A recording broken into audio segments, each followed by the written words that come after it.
Hello दोस्तों, स्वागत है आपका दृष्टि पीसीएस में। मैं हूं केवल आपके सामने।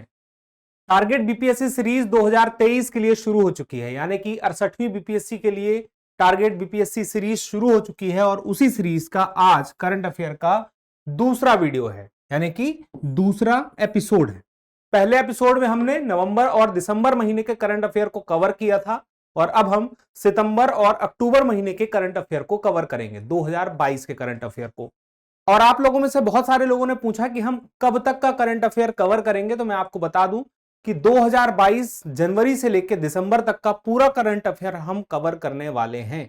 और अगर इससे पहले का भी आपको करंट अफेयर देखना है तो टारगेट बीपीएससी की जो पुरानी सीरीज थी वहां पर जाके आप उसे कवर कर सकते हैं, क्योंकि करंट अफेयर में आपसे कोई भी कमी नहीं होनी चाहिए, आपकी तरफ से कोई कमी नहीं होनी चाहिए। इसलिए मैं बार बार आपसे कहता हूं कि आप रिवीजन पे रिवीजन करते रहें, क्योंकि समय कम है और अब आपको सिर्फ और सिर्फ रिवीजन करना है जितना भी आपने पढ़ लिया है। कुछ नया पढ़ने से बेहतर है जितना आपने पढ़ा है उसका रिवीजन करें और ज्यादा से ज्यादा प्रैक्टिस करें। तो करंट अफेयर का वीडियो जो आपने एक बार देखा होगा, पहला पार्ट अगर नहीं देखा है तो देख लीजिए, डिस्क्रिप्शन में उसकी लिंक मौजूद है और आई बटन में भी उसकी लिंक मौजूद है। अब बात आती है कि आप कितनी बार यह वीडियो देखें, तो आप कई बार यह वीडियो देखते रहिए, जितनी बार आपको लगे। किसी को लगता है कि वीडियो की गति जो है बहुत धीरे धीरे है तो आप स्पीड बढ़ा के देख लीजिए, जिसको गति ज्यादा लग रही तो आप स्पीड कम करके देख लीजिए। इतनी सुविधा यूट्यूब में मौजूद है। इसलिए समय कितना लग रहा है उस पर ध्यान मत दीजिए। ठीक ठाक समय हम ले रहे हैं इस वीडियो में। एक वीडियो 1 से 1.5 घंटे के बीच का हो रहा है, लेकिन हमारा प्रयास है कि हम आपके लिए बढ़िया कंटेंट लेकर आए जो आपके लिए फायदेमंद हो। तो चलिए शुरू करते हैं इस दूसरे एपिसोड को और देखते हैं राज्य की करंट अफेयर न्यूज से मुख्यमंत्री ग्रामीण सोलर स्ट्रीट लाइट योजना का शुभारंभ कब किया गया। इसके बारे में हमने पिछले वीडियो में भी चर्चा किया था कि मुख्यमंत्री ग्रामीण सोलर स्ट्रीट लाइट योजना जो है किससे संबंधित है। जो प्रत्येक वार्ड है, कहां के, गांव के वार्ड हैं, वहां पे जितने भी प्रमुख जगह हैं, जैसे पंचायत भवन है, इसके अलावा स्कूल है या और कोई प्रमुख स्थान है, तो वहां पर कुल 10 सोलर स्ट्रीट लाइट लगेंगी। सोलर स्ट्रीट लाइट से मतलब तो आप समझ गए होंगे, सौर ऊर्जा से चलने वाली जो लाइट है वो। और इसकी शुरुआत कब हुई, तो 15 सितंबर 2022 में बिहार के जो मुख्यमंत्री हैं उन्होंने की। अगला देखिए, सितंबर 2022 में थाईलैंड में आयोजित छठे एशिया पैसिफिक डेफ बैडमिंटन प्रतियोगिता में बिहार के किस खिलाड़ी ने 3 पदक जीते हैं। तो देखिए, ऋतिक आनंद ने 3 पदक जीते हैं। इसके अलावा एक और है वैशाली ने मिक्स डबल में गोल्ड, सिंगल में ब्रॉन्ज एवं डबल्स में सिल्वर जीता है। इसके बाद सितंबर 2022 में बिहार के पहले और देश के सबसे बड़े रबर डैम गयाजी डैम की लंबाई कितनी है। इसका उत्तर है 411 मीटर। अब यहां पे 2 बातें आप ध्यान दीजिए, बिहार के पहले और देश के सबसे बड़े, यानी कि बिहार में पहली बार रबर डैम बना है और देश में जो बना है उसमें सबसे बड़ा है। डैम का नाम क्या है, गयाजी डैम, ये डैम का नाम है। और किस स्थान पर है, तो जो बिहार का गया जिला है उसी गया जिले में ही बना हुआ है। अब बात आती है कि यह डैम किस नदी पर है, तो आपको पता होना चाहिए कि बिहार का पहला और भारत का सबसे बड़ा रबर डैम फल्गु नदी पर बना है, गया जिले में। गयाजी डैम इसका नाम है। देखिए, एक ब्लैडर की तरह यह होता है जिसमें हवा और पानी दोनों मौजूद होते हैं। होता यह है कि जब पानी इसमें ज्यादा भर जाता है तो उसमें पानी निकालने के लिए हवा निकालने की तरह का एक तरीका होता है कि इससे हम हवा निकालते हैं तो हवा के साथ साथ पानी भी इससे निकलता रहता है, ठीक जैसे गुब्बारे में होता है। अगला है, राज्य के सारण जिले के पद्मश्री से सम्मानित किस लोक कलाकार का निधन हो गया। देखिए, सारण जिले के हैं लोक कलाकार रामचंद्र माझी और लोक कला क्या है, लौंडा नाच। लौंडा नाच बिहार में एक लोक कला है, आपने इसके बारे में सुना होगा। एक फिल्म आई थी गैंग्स ऑफ वासेपुर, उसमें इसे दिखाया भी गया है। एक खास दृश्य है जिसमें कि लौंडा नाच हुआ है। आगे देखिए, 5 सितंबर 2022 को बिहार के किन शिक्षकों को राष्ट्रीय शिक्षक पुरस्कार से सम्मानित किया गया। सौरभ सुमन और निशी कुमारी को किया गया। कब किया गया, 5 सितंबर 2022 को, और किस लिए किया गया, तो आपको पता है कि राष्ट्रीय शिक्षक पुरस्कार है।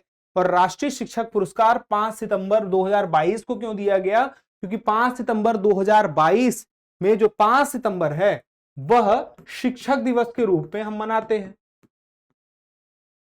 अब यह शिक्षक दिवस हम क्यों मनाते हैं, क्योंकि देश के जो पूर्व राष्ट्रपति थे, भूतपूर्व राष्ट्रपति कौन, सर्वपल्ली राधाकृष्णन, इनका जन्मदिन 5 सितंबर को ही था और इसी दिन, इनके जन्मदिन पर ही इसको मनाने की परंपरा बनाई गई। तो कब बनाई जाती है राष्ट्रीय शिक्षक दिवस, कब मनाया जाता है, 5 सितंबर को, ठीक है, हर साल। नक्शों की डोर स्टेप डिलीवरी का शुभारंभ करने वाली बिहार देश का कौन सा राज्य है। देखिए, बिहार जो है पहला ऐसा राज्य है जो कि नक्शों की डोर स्टेप डिलीवरी करता है, यानी कि आप ऑनलाइन ऑर्डर कीजिए कि मुझे नक्शा चाहिए अपने गांव के खेत का और उसकी डिलीवरी आपके घर पे हो जाएगी। सरकार यह सुविधा दे रही है। अगला है, सितंबर 2022 में बिहार विधानसभा के नए अध्यक्ष कौन बने हैं।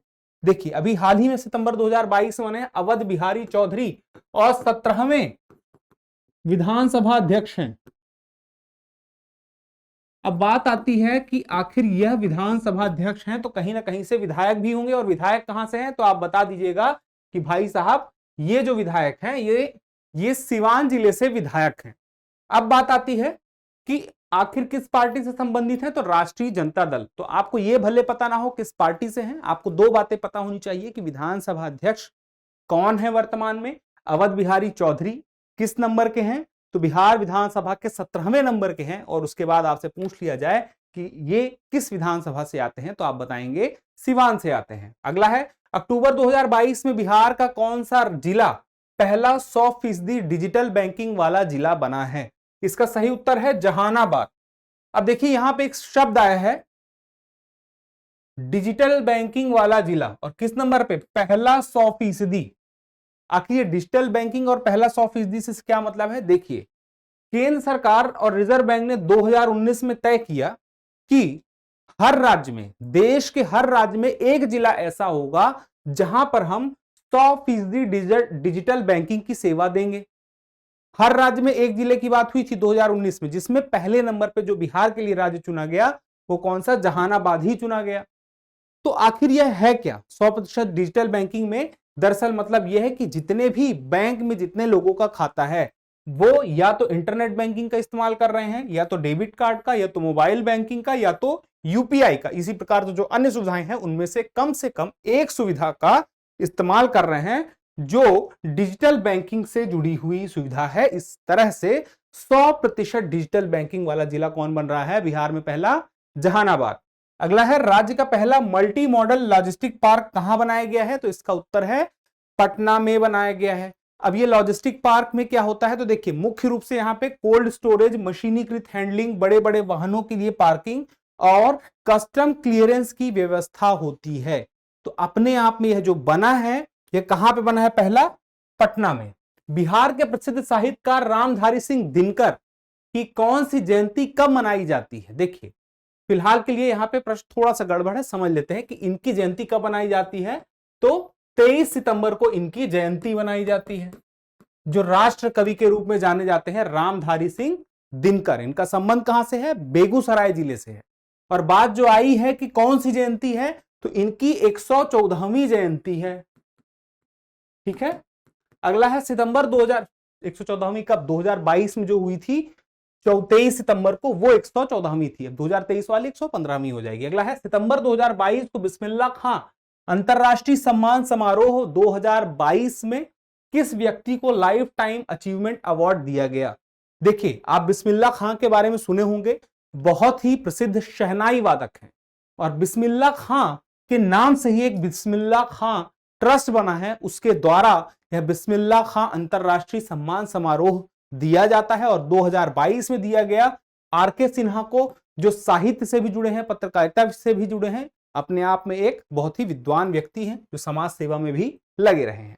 अब बात आती है कि यह बिस्मिल्लाह खां सम्मान समारोह कहां मनाया गया, जहां पे इनको सम्मान दिया गया, तो वह 2022 में बक्सर जिले में बनाया गया।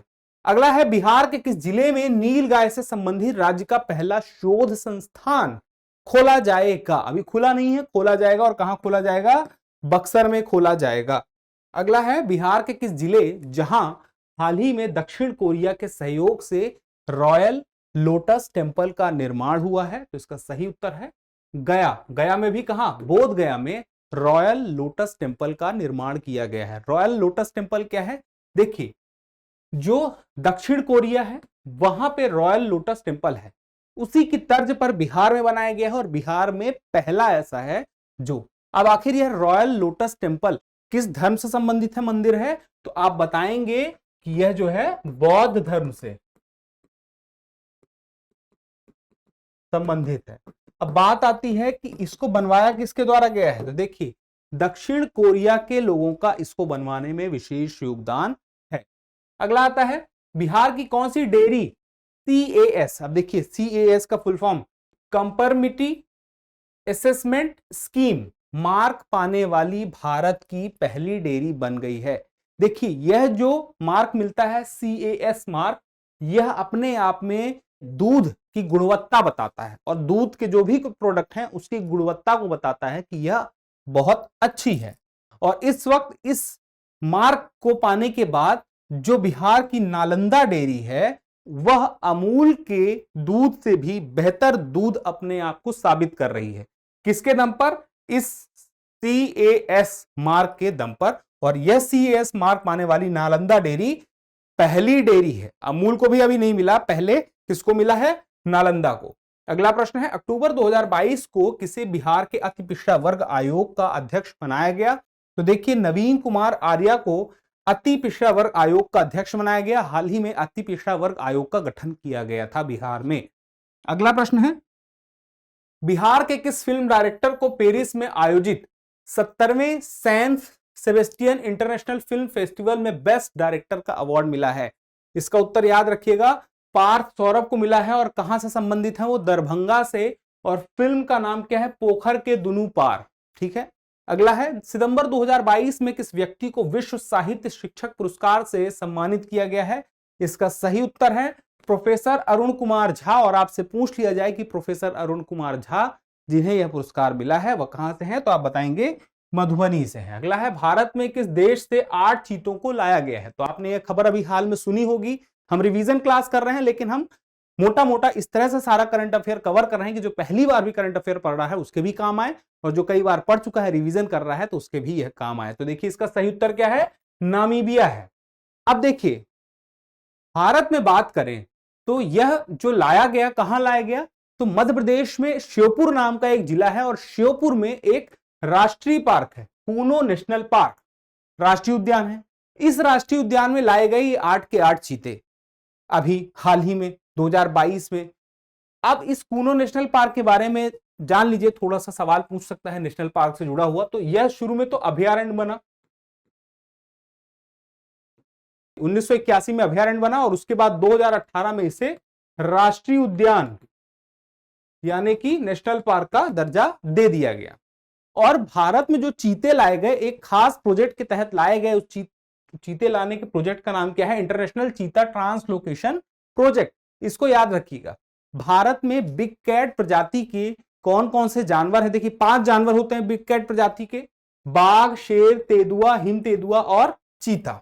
ये 5 प्रजातियां होती हैं किसकी? बिग कैट प्रजाति की। अगला है, इसकी रफ्तार कितनी है? 120 किलोमीटर प्रति घंटा इसकी रफ्तार है। जानवरों में सबसे तेज यह दौड़ता है। लेकिन यहां पे एक चीज आपको जाननी होगी, भारत एशिया में है, एशियाई चीते अलग होते हैं, अफ्रीकी चीते अलग होते हैं। जो नामीबिया से चीता आया है वो अफ्रीकी चीता है, उसकी अलग पहचान है, और एशियाई चीते की अलग पहचान है। IUCN की जो रेड लिस्ट बनती है, आपको मैंने पहले ही बताया था पिछले वीडियो में कि IUCN की स्थापना भले 1948 में हुई होगी, लेकिन इसकी रेड लिस्ट कब बनती है? 1964 से बन रही है, जो पौधों और जीवों दोनों के लिए होती है। अब इस रेड लिस्ट में क्या स्थिति है इन जानवरों की देख लीजिए। एशियाई चीते की है क्रिटिकली इंडेंजर्ड में, और अफ्रीकी चीते की है वल्नरेबल में। तो इसमें आप देख सकते हैं कि ज्यादा खराब हालत किसकी है? एशियाई चीते की है। अफ्रीका में चीतों की संख्या ज्यादा है। अगली बात करते हैं, सितंबर 2022 में राज्यों के पर्यावरण मंत्रियों का राष्ट्रीय सम्मेलन किस राज्य में आयोजित किया गया? देखिए, सारे राज्यों का आयोजन कराने वाला कौन था? केंद्र सरकार था। पर्यावरण मंत्रियों का एक सम्मेलन, और यह कराया गया गुजरात में, जिससे मुख्य रूप से लक्ष्य यही था कि राज्य में पर्यावरण से जुड़ी हुई जितनी भी समस्याएं हैं उनसे एक चर्चा हो सके पूरे देश में, सब अपनी अपनी राय रख सकें, और यह सहकारी संघवाद की भावना को बेहतर करने के लिए किया गया था, यानी कि केंद्र और राज्य के बीच में एक अच्छा कार्य के लिए समन्वय हो सके। प्रधानमंत्री नरेंद्र मोदी ने सेंट्रल विस्टा प्रोजेक्ट के एक हिस्से को राष्ट्र को समर्पित किया। इस हिस्से का नाम परिवर्तित करके क्या रखा गया है? देखिए, कर्तव्य पथ नाम रखा गया है, पहले इसका नाम क्या था? राजपथ नाम था। और ये राजपथ कहां से कहां तक के लिए कहा जाता है? देखिए, इंडिया गेट से राष्ट्रपति भवन के बीच का जो सीधा रास्ता है उसे राजपथ कहा जाता था, लेकिन अब किस नाम से जाना जाएगा? उसे कर्तव्य पथ के नाम से जाना जाएगा। अब सेंट्रल विस्टा प्रोजेक्ट के बारे में भी जान लीजिए कि सेंट्रल विस्टा प्रोजेक्ट क्या है। यही राष्ट्रपति भवन से इंडिया गेट के आसपास का एक खास क्षेत्र है जिसे सेंट्रल विस्टा प्रोजेक्ट कहा जाता है। इसके अंतर्गत राष्ट्रपति भवन, संसद भवन, उत्तर और दक्षिण ब्लॉक जिसको हम नॉर्थ एंड साउथ ब्लॉक कहते हैं, इंडिया गेट भी आ जाता है, और राष्ट्रीय अभिलेखागार, ये सबका सब आ जाता है सेंट्रल विस्टा में। अब एक बात आती है, आपने सुना होगा कि प्रधानमंत्री नरेंद्र मोदी जी ने कहा था कि सुभाष चंद्र बोस जी की प्रतिमा लगाई जाएगी, बहुत समय पहले कहा था, और फाइनली अभी सितंबर महीने में ही नेताजी सुभाष चंद्र बोस की प्रतिमा लगाई गई जो कि 28 फीट ऊंची है। एक सिंगल ग्रेनाइट पत्थर को तराश कर बनाई गई है, और वह जो ग्रेनाइट पत्थर है वह भी दक्षिण भारत से लेकर यहां पे दिल्ली लाकर बनाया गया है। तो अब बात आती है कि आपसे सेंट्रल विस्टा के बारे में अगर पूछ ले तो आपको मोटी मोटी जानकारी रहेगी, तभी आप जवाब दे पाएंगे। अगला है, यूनेस्को ने भारत के किन शहरों को ग्लोबल ऑफ लर्निंग सिटीज में शामिल किया है? तो देखिए, 3 शहर हैं, केरल के 2 हैं, नीलांबुर हैं और त्रिशूर है, और तेलंगाना का वारंगल है। अपने आप में एक बहुत बड़ा सांस्कृतिक केंद्र है वारंगल। उसके अलावा केरल के ये 2 जिले भी बहुत ही महत्वपूर्ण हैं। इन शहरों को शामिल किया गया है, और इन शहरों को शामिल करने के पीछे का मुख्य लक्ष्य यही था कि ये एक दूसरे से कुछ सीख सकें, एक दूसरे से कुछ समझ सकें, एक दूसरे से ज्ञान का आदान प्रदान कर सके। और यह जो शामिल किया गया है, किसके द्वारा शामिल किया गया है इस लिस्ट में? लिस्ट का नाम क्या है? देखिए, ग्लोबल ऑफ लर्निंग सिटीज। अब इस ग्लोबल ऑफ लर्निंग सिटीज में नाम शामिल करने वाली संस्था है यूनेस्को, यानी कि संयुक्त राष्ट्र, यहां पे युक्त लिखा है, संयुक्त लगा लीजिएगा, संयुक्त राष्ट्र शैक्षिक, वैज्ञानिक एवं सांस्कृतिक संगठन, जिसको हम कहते हैं यूनेस्को। और इसकी स्थापना 1945 में हुई थी। कब? 16 नवंबर 1945 में। और यूनेस्को का जो मुख्यालय है, आप याद रखिएगा कहां पे है? इसका मुख्यालय है पेरिस में, फ्रांस में। ठीक है, अगला देखिए, समरकंद उज्बेकिस्तान में आयोजित 2022 एससीओ शिखर सम्मेलन में किस शहर को 2022-23 की अवधि के लिए पहली एससीओ पर्यटन और सांस्कृतिक राजधानी नामित किया गया? तो देखिए, उज्बेकिस्तान में एक जगह है समरकंद, उस समरकंद में एससीओ का सम्मेलन हुआ। इस सम्मेलन में यह तय किया गया कि पर्यटन और सांस्कृतिक राजधानी जो सबसे पहली तय की गई वो कौन सी? भारत के उत्तर प्रदेश की वाराणसी की गई। अब तो ये हमें एक सवाल जो है सीधा सीधा पूछा जा सकता है। उसके अलावा आप क्या सवाल पूछा जा सकता है आपसे? एससीओ के बारे में। तो याद रखिएगा, 2023 के लिए एससीओ की अध्यक्षता किसे मिली है? भारत को मिली है। ठीक है, एससीओ क्या है? एक अंतर सरकारी संगठन है, विभिन्न देशों की सरकारें आपस में इस संगठन के माध्यम से जुड़ी हुई हैं। अब बात आती है इसकी स्थापना कब हुई थी? तो देखिए, इसकी स्थापना तो 2001 में हुई थी, लेकिन आपको याद रखना है कि भारत, और ना सिर्फ भारत, भारत और पाकिस्तान 2017 को इससे जुड़े थे। और आधिकारिक भाषा इस एससीओ की कौन कौन सी है? तो याद रखिएगा, रूसी और चीनी 2 ही आधिकारिक भाषाएं हैं। अब बात आती है कितने देश हैं? 8 देश हैं। 8 देश कौन कौन से हैं आप देख सकते हैं, आपके सामने है, स्क्रीन पे है। कजाकिस्तान, चीन, किर्गिस्तान, रूस, ताजिकिस्तान, उज्बेकिस्तान, भारत और पाकिस्तान। अगला है, भारत का कौन सा जिला पहला कार्यात्मक रूप से साक्षर जिला बन गया है? इसका सही उत्तर है मंडला। और मंडला कहां पे है? मध्य प्रदेश यानी कि एमपी में है। याद रखिएगा, क्या बन गया है मंडला? कार्यात्मक रूप से साक्षर जिला।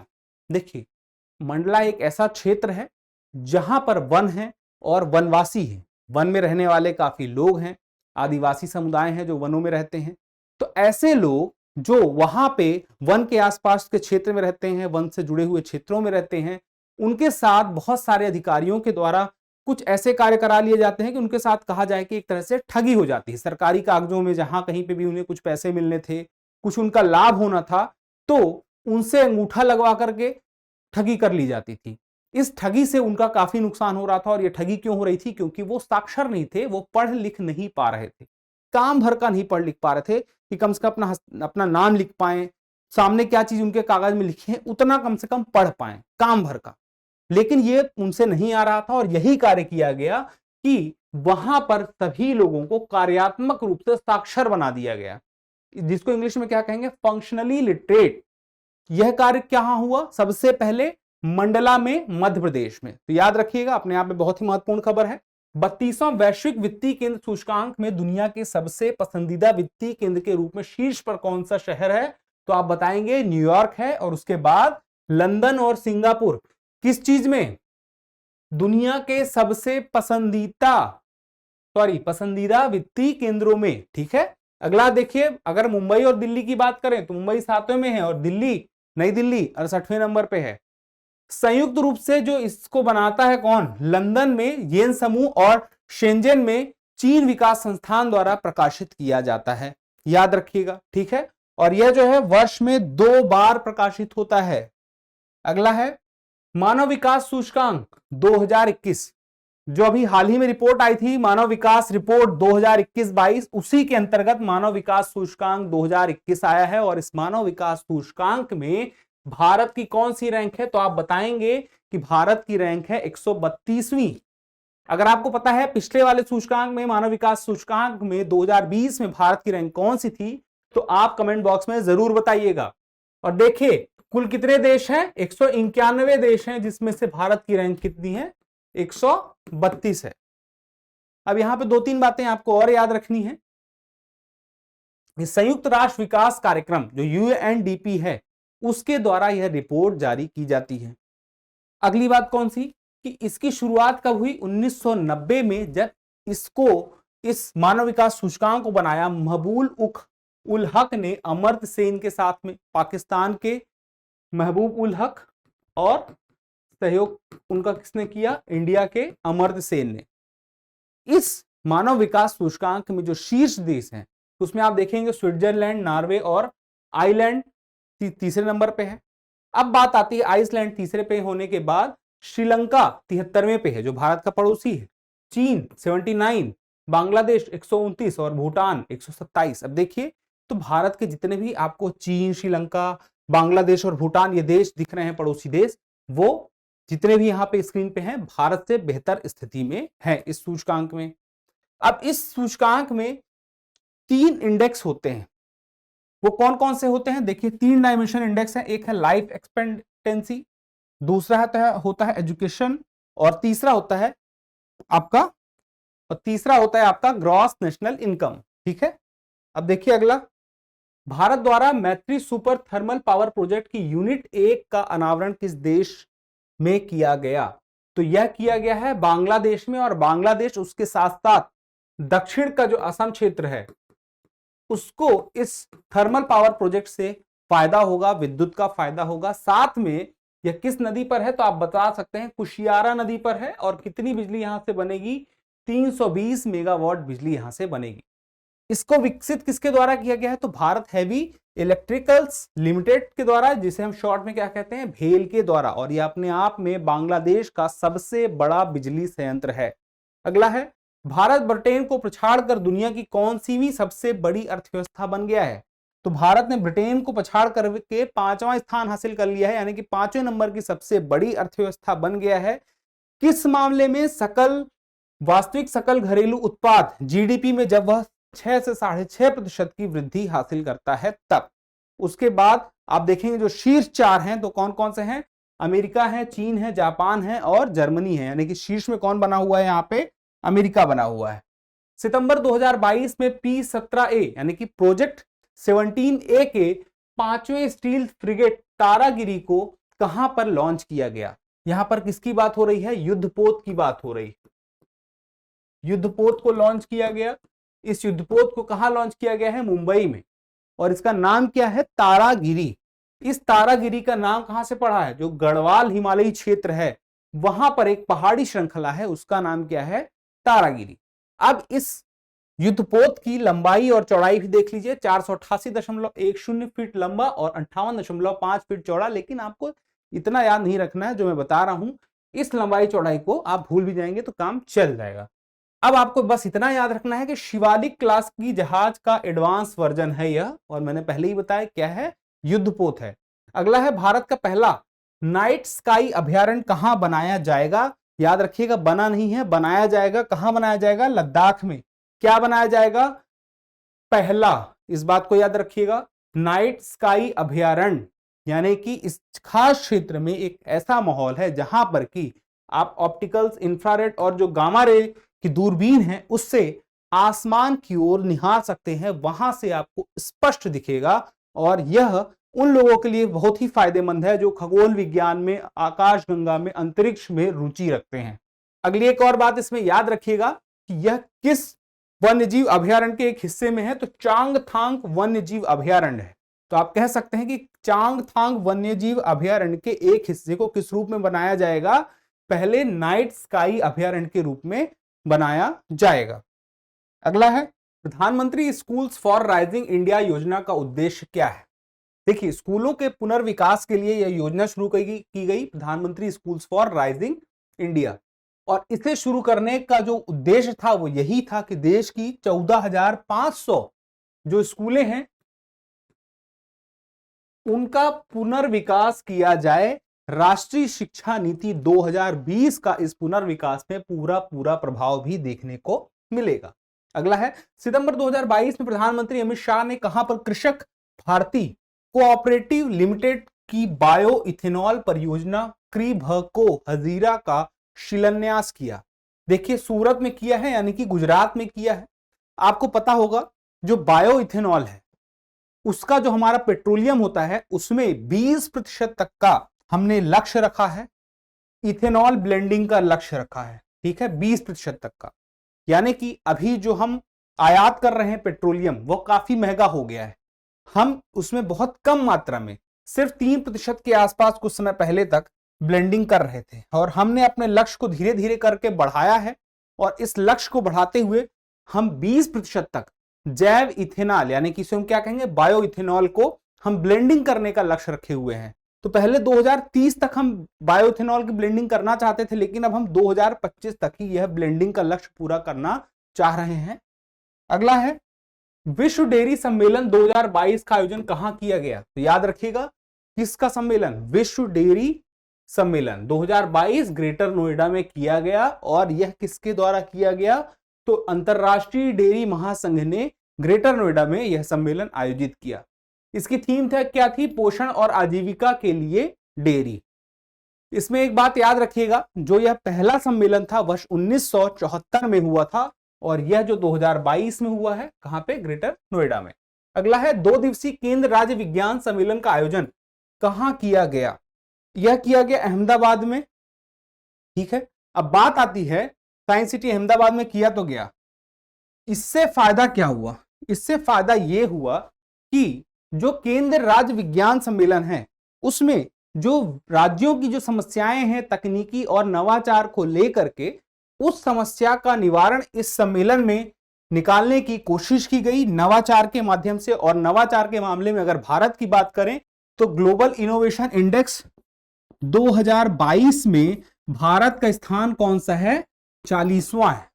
और पिछली बार इसका स्थान था 41वां, और उसके पहले और पीछे था। तो भारत की स्थिति इनोवेशन में धीरे धीरे बेहतर भी होती जा रही है। अगला है, युद्धाभ्यास जिमेक्स 2022 किन देशों के मध्य आयोजित किया गया? याद रखिएगा, जिमेक्स भारत और जापान। देखिए, जे से जापान। ठीक है, अब देखिए, सितंबर 2022 में बहुराष्ट्रीय नौसैन्य अभ्यास, यह भी नौसेना का अभ्यास था। जिमेक्स भी नौसेना का अभ्यास था, यह भी याद रखिएगा। और नीचे यह जो है, सितंबर 2022 में बहुराष्ट्रीय नौसैन्य अभ्यास काकाडू 2022 का आयोजन कहां किया गया? ऑस्ट्रेलिया में किया गया। ऑस्ट्रेलिया में इस नौसेना अभ्यास में भारत की तरफ से INS सतपुड़ा और P8I समुद्री गश्ती विमान ने हिस्सा लिया। और कितने देश इसमें शामिल हुए, तो देखिए 22 देश इसमें शामिल हुए और इसकी शुरुआत 1993 में हुई थी। ठीक है, और यह हर 2 साल में होता है। राष्ट्रीय ऑस्ट्रेलियाई नौसेना द्वारा इसका आयोजन किया जाता है। मुख्य बातें हैं, इसको याद रखिएगा। अगला है भारत अमेरिका संयुक्त विशेष बल अभ्यास वज्र प्रहार का 13वां संस्करण कहां आयोजित किया गया, तो आप बताएंगे हिमाचल प्रदेश में बकलोह नाम की स्थान है, वहां पर आयोजन किया गया। अगला प्रश्न है will power the inside story of the incredible turn around in Indian women hockey नामक पुस्तक किसके द्वारा लिखी गई, तो यह लिखी है सोजर्न मारिन ने। अब सोजर्न मारिन अपने आप में डच फील्ड खिलाड़ी रही हैं और उसके साथ ही जो महिला टीम है भारत की हॉकी की, उसकी कोच भी रही हैं। तो उन्होंने जो भारतीय टीम है महिला टीम, उसकी असफलता से वह टीम कैसे अपने आप को संभाली, मानसिक स्वास्थ्य अपना कैसे बेहतर रखने का प्रयास किया पूरे टाइम, और आंतरिक राजनीति से खुद को कैसे संभाल के एक टीम की तरह वह खेल खेली और आगे बढ़ती गई, इसके ऊपर यह किताब लिखी गई है। अगला प्रश्न है हड़प्पा संस्कृति पर दुनिया का सबसे बड़ा संग्रहालय कहां बनाया जाएगा, तो देखिए सबसे बड़ा संग्रहालय जो भारत में सबसे बड़ा हड़प्पा सभ्यता का स्थल है राखीगढ़ी हरियाणा में, वहीं पे बनाया जाएगा। आपको याद रखना है इसकी खोज, क्या ये कहें कि इसकी खुदाई कब हुई थी, तो इसकी खुदाई हुई थी 1969 में। ठीक है, अगला प्रश्न है 5 सितंबर 2022 को राष्ट्रपति द्रौपदी मुर्मू ने शिक्षक दिवस के अवसर पर देश के कितने शिक्षकों को राष्ट्रीय शिक्षक पुरस्कार 2022 से सम्मानित किया था, इसका सही उत्तर है 46। अब बात करें इस पुरस्कार में, तो यह 5 सितंबर को क्यों दिया जाता है, मैं आपसे पहले भी बता चुका हूं, क्योंकि शिक्षक दिवस उस दिन है। और यह शिक्षक दिवस किसके नाम पर बनाया जाता है, इनके जन्मतिथि पर बनाया जाता है, सर्वपल्ली राधाकृष्णन की जयंती पर। अगला है 14 सितंबर 2022 को आयोजित हिंदी दिवस समारोह के दौरान किस मंत्रालय द्वारा सूरत में वर्ष 2021-22 के लिए राजभाषा कीर्ति पुरस्कार वितरित किए गए। देखिए गृह मंत्रालय द्वारा वितरित किए गए पुरस्कार का नाम क्या है, राजभाषा कीर्ति पुरस्कार। कब किया गया, 2021-22 के लिए। कहां पे किया गया, सूरत में किया गया। 14 सितंबर को क्यों किया गया, क्योंकि 14 सितंबर 1949 को संविधान सभा ने तय किया कि भारत की आधिकारिक भाषा हिंदी होगी, राजभाषा हिंदी होगी, और यह कब तय हुआ, 14 सितंबर 1949 को। इसी वजह से 14 सितंबर को ऐसे संस्थान या विभाग जो कि हिंदी के क्षेत्र में अच्छा कार्य कर रहे हैं और हिंदी भाषा का उपयोग करते हुए राजभाषा के रूप में अच्छा कार्य कर रहे हैं, उन्हें यह पुरस्कार गृह मंत्रालय देता है और यह राजभाषा कीर्ति पुरस्कार के नाम से जाना जाता है। अगला है सितंबर 2022 को भारतीय पुरातत्व सर्वेक्षण के किस पूर्व महानिदेशक का निधन हो गया, तो आप बताएंगे प्रोफेसर बीबी लाल का निधन हो गया, जिनका पूरा नाम है ब्रजवासी लाल।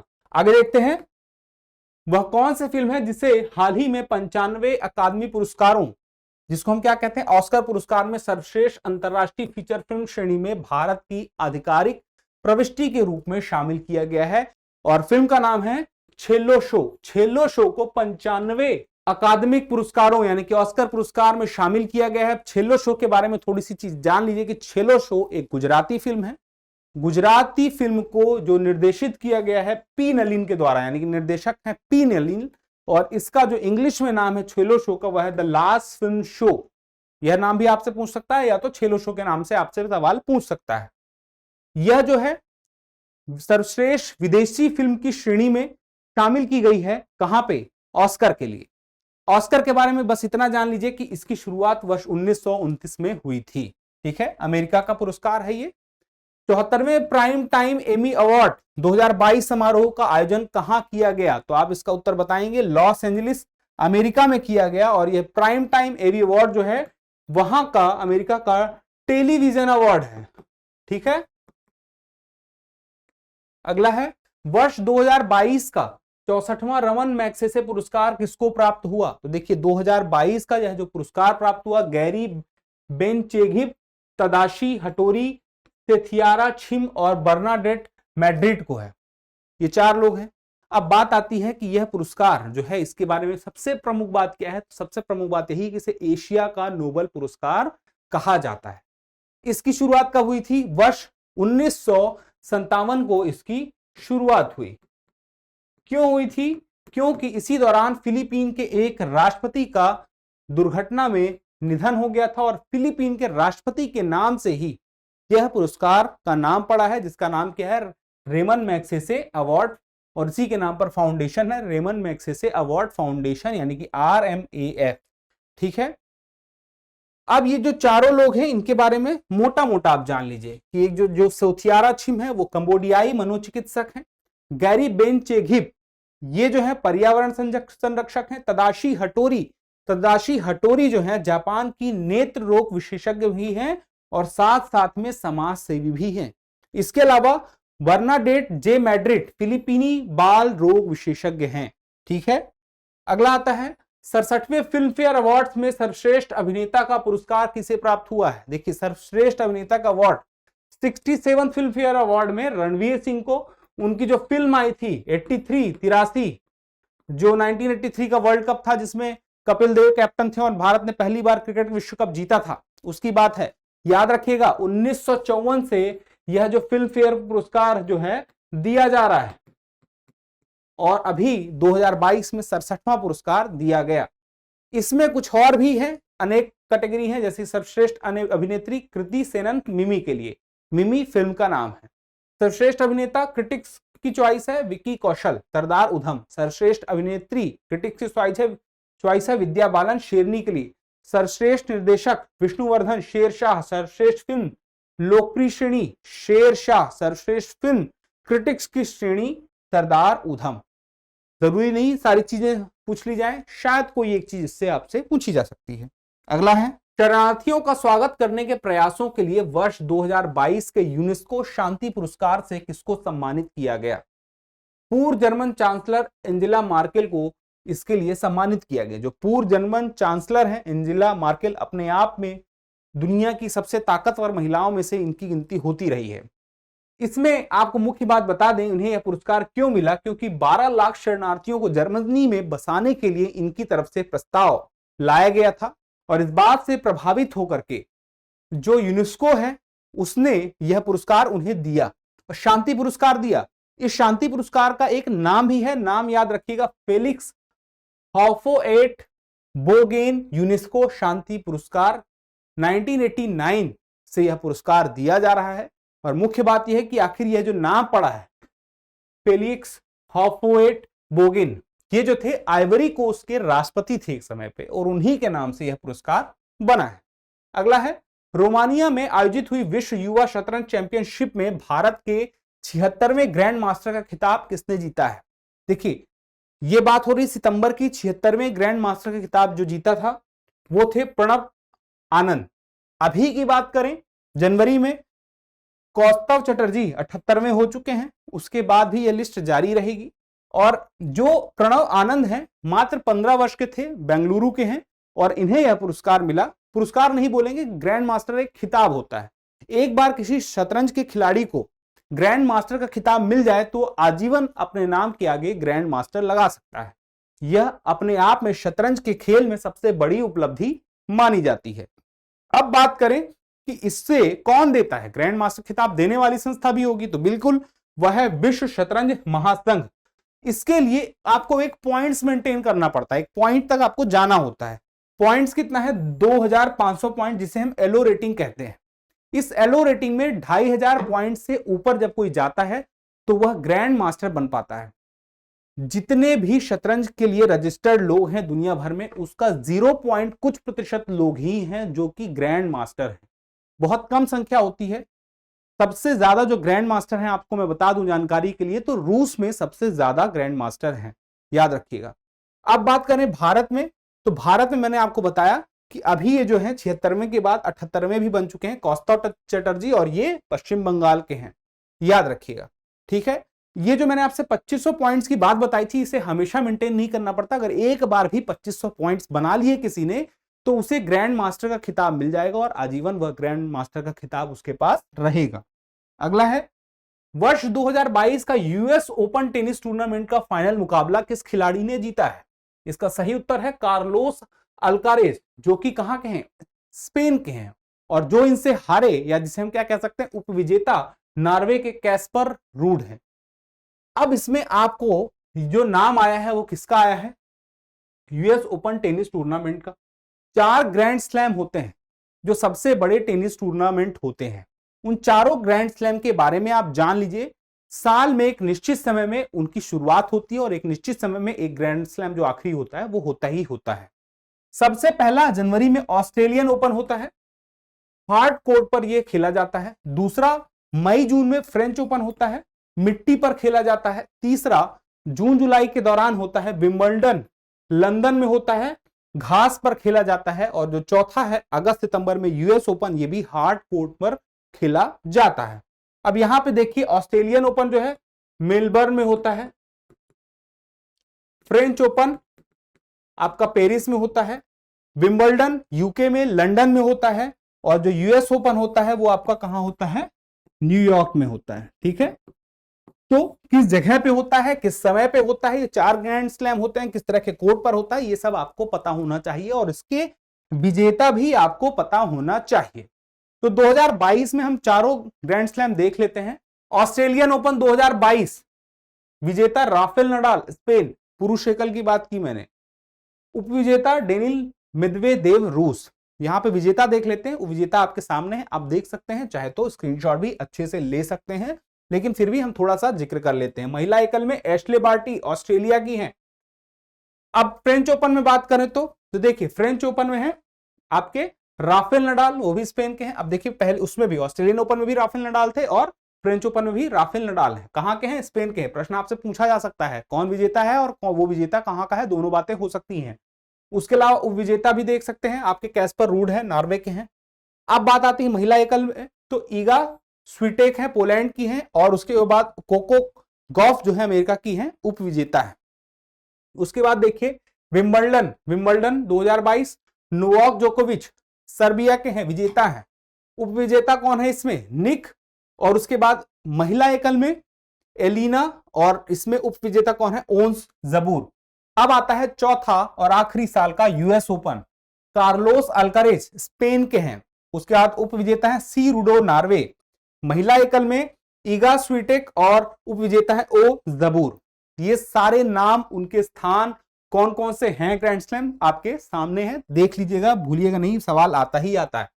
उसके बाद मिश्रित पुरुष में भी है, ये भी आप देख सकते हैं, ये आपके पूरे सामने है, चाहे तो स्क्रीनशॉट ले सकते हैं। और मिश्रित महिला भी है। तेजी से अगर स्क्रीन ये पलट गई है तो पॉज कर सकते हैं, आराम से देख सकते हैं, नहीं तो अभी आगे बढ़ जाइए, फिर एक साथ नोट कर लीजिएगा, कोई दिक्कत वाली बात नहीं है। ये सारी स्पर्धाएं हैं, विजेता मिश्रित में, मिश्रित युगल में, सारे कुछ आपके सामने हैं। चारों की चारों 2022 की आपको पता होनी चाहिए। अगला है किस देश ने एशिया कप 2022 का खिताब जीता। देखिए एशिया कप 2022 का खिताब जो जीता है वो जीता है श्रीलंका ने, और किसे हराकर जीता है, पाकिस्तान को हराकर जीता है। क्रिकेट की बात हो रही है यहाँ पे, ठीक है। अब बात आती है यहाँ पे कि 36वें राष्ट्रीय खेलों के लिए जो गीत पंक्ति है वो क्या है, जुड़ेगा इंडिया और जीतेगा इंडिया। ये 36वां राष्ट्रीय खेल कहां पर हुआ था, तो आप बता सकते हैं 36वां राष्ट्रीय खेल जो हुआ गुजरात में हुआ, और 35वां 2015 में केरल में हुआ था। और 37वां कहां होगा, 37 कहां पे होगा, तो आप बोल दीजिएगा 37 जो होगा गोवा में होगा, ठीक है। अब बात आती है कि सितंबर में कब से कब तक रहा, तो 27 सितंबर से 10 अक्टूबर 2022 तक इसका आयोजन हुआ। और इसके लिए खास किस्म का शुभंकर बना, वह जो शुभंकर है जिसका नाम क्या रखा गया है, सावज। सावज क्या है, दरअसल में शावक है, शेर का जो बच्चा शावक। आप ये फोटो भी एक खास किस्म की यहां पर से एक लोगो किस्म रूप में बनी हुई है। 36th national games Gujarat 2022, NATI, आई की जगह क्या है आप देख सकते हैं, सरदार वल्लभ भाई पटेल की मूर्ति की छाया बनी हुई है, ठीक है। अब आगे देखते हैं, इसी प्रतियोगिता में जो नेशनल गेम हुआ 36वां, इसमें जो सबसे बड़ी विजेता रही वो कौन सी रही, SSCB, जो सशस्त्र बल है, सशस्त्र बल की टीम होती है, सशस्त्र बल की टीम, इसी को हम क्या कहते हैं, SSCB। सबसे ज्यादा पदक यही लेकर आई, उसके बाद दूसरे नंबर पे महाराष्ट्र, फिर तीसरे नंबर पे हरियाणा, और उसके बाद आगे। स्विट्जरलैंड में आयोजित हुई ज्यूरिख डायमंड लीग 2022 में प्रथम पुरस्कार किस भारतीय खिलाड़ी ने प्राप्त किए, तो आप कहेंगे नीरज चोपड़ा ने प्राप्त किए। 88.44 मीटर दूर भाला फेंका यानी कि जेवलिन फेंककर यह पुरस्कार मिला। और दूसरे नंबर पे जो रहे चेक ओलंपिक रजत पदक विजेता जैकब दूसरे नंबर पे रहे। तो ठीक है, तो यह जो ज्यूरिख डायमंड लीग 2022 हुई थी, आपसे पूछ लिया जाए कहां हुई थी, स्विट्जरलैंड में। प्रथम पुरस्कार किसे मिला, तो आप नाम लेंगे किसका, नीरज चोपड़ा का। आपको नीरज चोपड़ा का नाम वैसे भी पता ही होना चाहिए, ओलंपिक पदक विजेता है भारत के। मिखाइल गोर्बाचेव जिनका निधन 91 वर्ष की उम्र में हुआ था, किस देश के राष्ट्रपति थे, सोवियत संघ के राष्ट्रपति थे, यूएसएसआर सोवियत संघ के राष्ट्रपति। आपको पता होगा आखिर यह सोवियत संघ क्या है, इसका इतिहास क्या है, नहीं पता है तो शॉर्ट में जान लीजिए। द्वितीय विश्व युद्ध के बाद दुनिया दो खेमों में बढ़ गई थी, एक तरफ अमेरिका और उसके सहयोगी देश थे, और एक तरफ सोवियत यूनियन यानी कि जिसको हम कहते हैं यूएसएसआर, उसके सहयोगी देश थे। तो यूएसएसआर का पूरा नाम याद रखिएगा, आपसे ये भी पूछ सकता है, union of Soviet socialist Republic, इसी को हम क्या कहते हैं, यूएसएसआर। तो द्वितीय विश्व युद्ध के बाद दो खेमे तो बढ़ गए अपने अलग अलग, यही दो खेमे में से एक खेमा जो था यूएसएसआर का, उसी के राष्ट्रपति थे मिखाइल गोर्बाचेव। अब मिखाइल गोर्बाचेव सोवियत संघ के राष्ट्रपति थे, लेकिन इन्हीं के समय पर ही यह जो था कोल्ड वॉर का अंत हुआ, यानी कि इस यूएसएसआर का विघटन हुआ। ठीक है, तो याद रखिएगा इन्हीं के समय में इसका विघटन हो रहा है यूएसएसआर का, और इन्हें नोबेल शांति पुरस्कार भी मिला था वर्ष 1990 में। अब बात आती है, साइरस मिस्त्री की मृत्यु पर एक सड़क हादसे में हो गई। ये पूर्व में किस कंपनी के चेयरमैन थे, आपको बताना है। ये टाटा सन्स के चेयरमैन थे, हाल ही में इनका निधन हुआ था।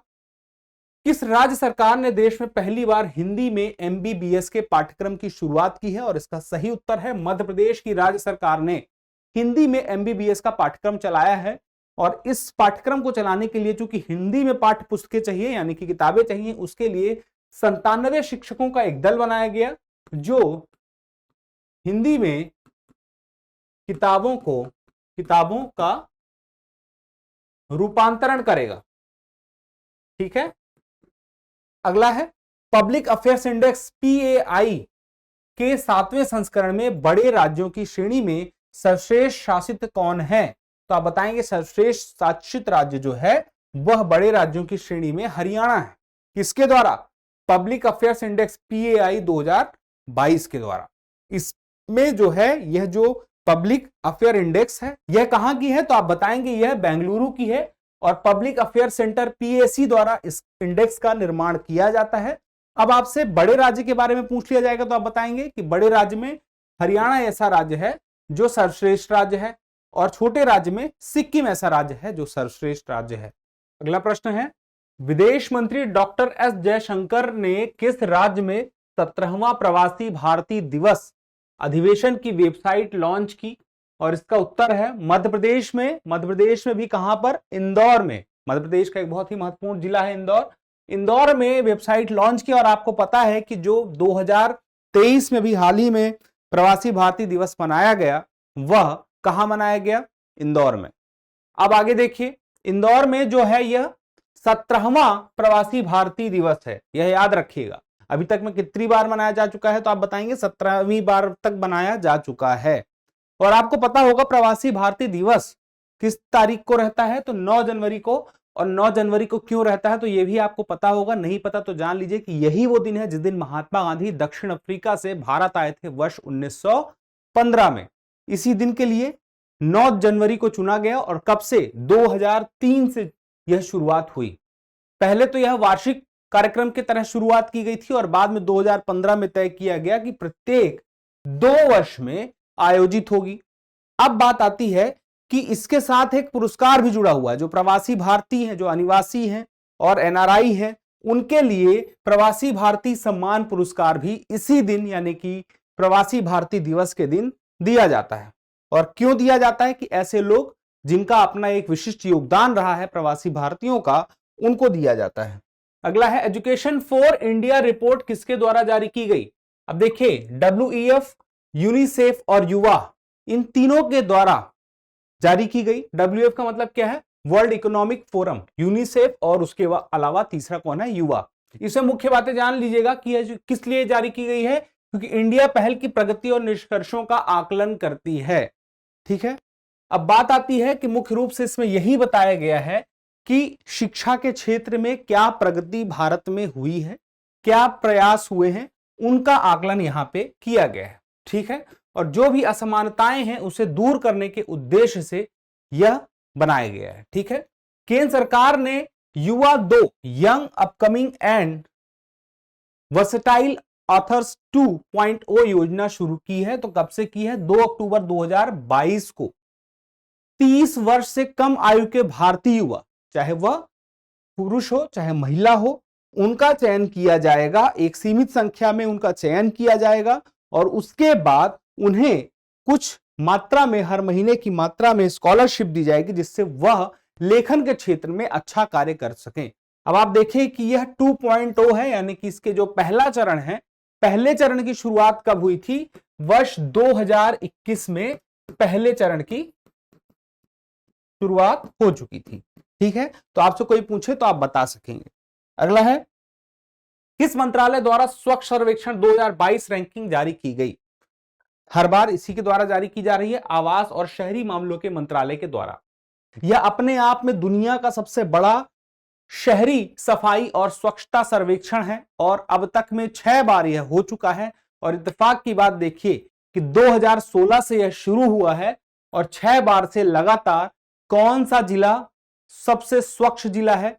सॉरी, जिला नहीं बोलेंगे, शहर बोलेंगे, शहरी स्वच्छता की बात हो रही है तो आप बोलेंगे कि इंदौर। दूसरे नंबर पे सूरत, 1 लाख से अधिक शहरी आबादी वाले जिलों में। और 1 लाख से कम की अगर हम नीचे बात करें तो पंचगनी एक जिला है महाराष्ट्र में, उसमें यह 1 लाख से कम की आबादी में सबसे स्वच्छ जिला है। अब देखिए यहां पे मानदंड क्या है? सेवा स्तर की प्रगति, प्रमाणन, नागरिकों की आवाज।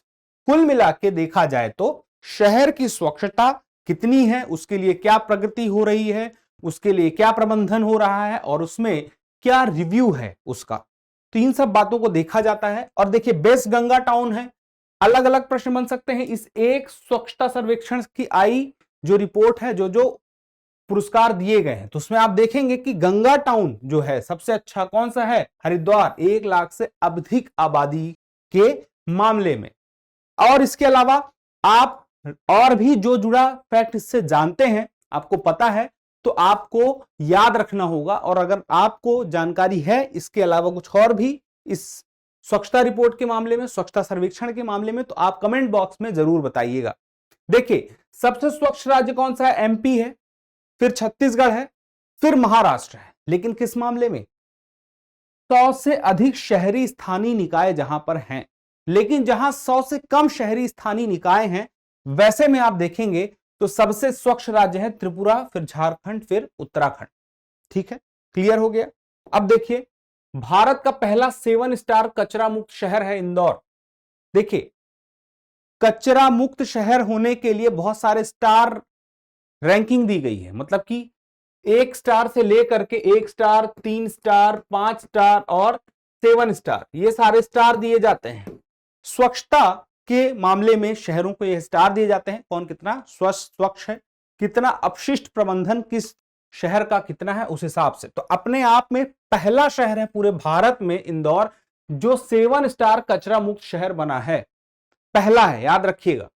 सबसे अच्छा प्रदर्शन यानी कि इंदौर का है और इंदौर ही यही है जो 6 बार स्वच्छ लगातार बनता ही जा रहा है, सबसे स्वच्छ जिला भारत का। ठीक है, इसके बाद ये सूरत, भोपाल, मैसूर, नवी मुंबई, विशाखापत्तनम और तिरुपति, ये सारे के सारे 5 स्टार कैटेगरी के हैं।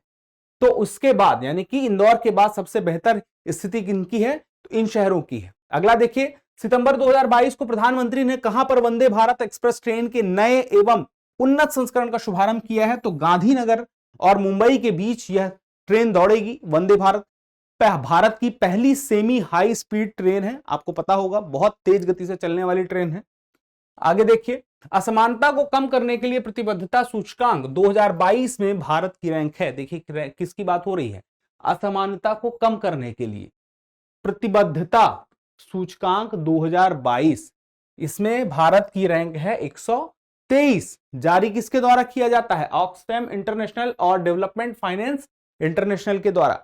अब इसमें बात आती है सबसे बेहतर स्थिति किसकी है, तो आप बताएंगे कि नॉर्वे की स्थिति सबसे बेहतर है, फिर जर्मनी, फिर ऑस्ट्रेलिया, फिर बेल्जियम, फिर कनाडा। ठीक है, इसके अलावा यह सूचकांक सार्वजनिक सेवाओं जैसे स्वास्थ्य, शिक्षा और सामाजिक सुरक्षा, कराधान और श्रमिकों के अधिकारों के क्षेत्रों में उनकी नीतियों एवं कार्यों के आधार पर देश को दिया जाता है। मतलब देश के द्वारा इन सब मामलों में, यानी कि स्वास्थ्य के क्षेत्र में, शिक्षा के क्षेत्र में, सामाजिक सुरक्षा के क्षेत्र में, उसके अलावा कराधान के क्षेत्र में, श्रमिकों के अधिकारों के क्षेत्र में क्या प्रयास किए जा रहे हैं, उनकी क्या प्रतिबद्धता उसमें दिखाई देती है। इसी आधार पर यह सूचकांक जारी होता है। वैश्विक भूख सूचकांक, ग्लोबल हंगर इंडेक्स, इसी को वैश्विक भूखमरी सूचकांक भी कहते हैं, 2022 में भारत की रैंक कितनी है? 107 रैंक है, यानी कि अच्छी खासी हालत खराब इसमें दिखाई दे रही है। अब देखिए, यह जो था 15वां संस्करण था और इसमें कुल देश कितने थे? 121, और 121 में 107 काफी बुरे हालात दिखाई दे रहे हैं। 2021 में 101वीं रैंक थी, यानी कि इस बार रैंक में और गिरावट आई है। इसी में भारत सरकार के द्वारा अपनी बात भी रखी गई है, अपना पक्ष भी रखा गया है, जिसमें यह बात कही गई है कि भारत जैसे इतने बड़े देश में जहां इतनी बड़ी आबादी है, वहां पर इस सूचकांक के माध्यम से रैंकिंग करना, वो भी कुछ छोटे सैंपल साइज, सिर्फ 3000 लोगों का सैंपल साइज लिया गया।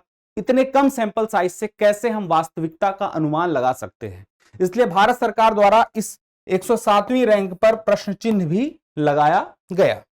आगे देखिए, इसमें और भी चीजें हैं, जैसे कि कंसर्न वाइल्ड लाइफ और वेल्थुंग रहिल्फ द्वारा यह संयुक्त रूप से जारी की जाती है, यह GHI ग्लोबल हंगर इंडेक्स। इसमें कौन कौन से संकेतक हैं? 4 संकेतक होते हैं। अल्प पोषण होता है, यानी कि कैलोरी कितनी मिल रही, कम ज्यादा। चाइल्ड वेस्टिंग होता है, चाइल्ड स्टंटिंग होता है, बाल मृत्यु दर होता है। ठीक है, तो इसमें जो चाइल्ड वेस्टिंग है उसमें उम्र के हिसाब से हाइट कितनी है, और स्टंटिंग में हाइट के हिसाब से वेट कितना है, यह देखा जाता है 5 वर्ष के बच्चों के लिए। और उसके अलावा बाल मृत्यु दर, ये 4 चीजें देखी जाती हैं।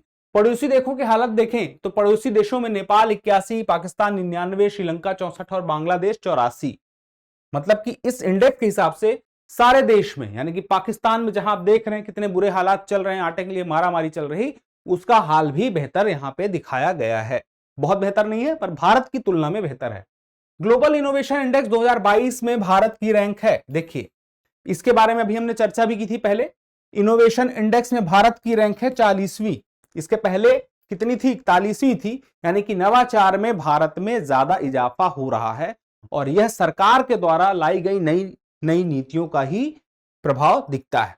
लेकिन इसमें सबसे बेहतर स्थिति में कौन है? स्विट्जरलैंड है, यूएसए है, फिर स्वीडन है। स्विट्जरलैंड नाम तो आपको याद रखना ही है इस प्रश्न के उत्तर के लिए। पहले रैंक में कौन है? दूसरा तीसरा भले ना हो, स्विट्जरलैंड याद रखिएगा। इनोवेशन में, नवाचार में स्विट्जरलैंड 2022 में। ठीक है, और इसको जारी करने वाली संस्था कौन है? याद रखिएगा, WIPO, जिसे हम क्या कहते हैं? विश्व बौद्धिक संपदा संगठन। देशों की क्षमता और नवाचार में सफलता के आधार पर मैंने जिस प्रकार से बताया कि किसी देश में नवाचार के मामले में कितनी क्षमता है, वो कितना नवाचार कर सकते हैं, उसके लिए क्या वहां पर सुविधा है, और कितना वो कर पाए हैं, कितना नवाचार उन्होंने अपनी तरफ से किया है जो दुनिया देख रही है और उसे फॉलो कर रही है, उसी आधार पर यह तय होता है। और 2022 की इसकी थीम क्या थी? देखिए, नवाचार संचालित विकास का भविष्य क्या है। इनोवेशन के माध्यम से यह जो विकास हो रहा है, इसका फ्यूचर क्या है। और सीधी सी बात है, बहुत अच्छा टॉपिक है, क्योंकि इस वक्त नवाचार के प्रति सारी दुनिया आकर्षित है। अगला देखिए, मतदाता जंक्शन कार्यक्रम का प्रसारण विविध भारती चैनलों पर सप्ताह में किस दिन किया जाता है? मतदाताओं के बीच में जागरूकता बढ़ाने के लिए शुरू किया गया यह कार्यक्रम सप्ताह में एक दिन शुक्रवार को आएगा। और जितने भी विविध भारती के जुड़े हुए चैनल हैं उन सब में आएगा, और भारत की 23 भाषाओं में यह प्रकाशित होगा। इसी के साथ साथ एक चीज आप जानिएगा कि जो निर्वाचन आयोग है, उन्होंने अपना राष्ट्रीय आइकॉन किसको बनाया है? पंकज त्रिपाठी को। पंकज त्रिपाठी कौन है? तो पहचान के मोहताज नहीं है, बहुत बड़े अभिनेता हैं। अगला, केंद्र सरकार ने अनुसूचित जाति यानी कि SC का दर्जा देने के लिए किसकी अध्यक्षता में आयोग का गठन किया? KG बालकृष्णन। अब KG बालकृष्णन की अध्यक्षता में एक आयोग का गठन हो रहा है। ठीक है, अब देखिए, इस प्रश्न में बहुत सारी जानकारी है। अनुसूचित जाति का दर्जा देने के लिए ठीक है, एक बात तो ये हो गई।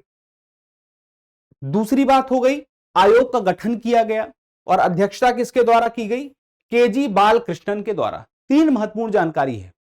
ऐसे लोग जिन्होंने धर्म परिवर्तन कर लिया है और उसके बाद अब उन्हें अनुसूचित जाति का दर्जा दिया जाए या ना दिया जाए, यानी कि पहले से अगर वो अनुसूचित जाति में थे और उसके बाद उन्होंने धर्म परिवर्तन कर लिया तो उन्हें यह दर्जा दिया जाए या ना दिया जाए, इसके लिए आयोग का गठन हुआ और उसके अध्यक्ष हैं KG Balakrishnan.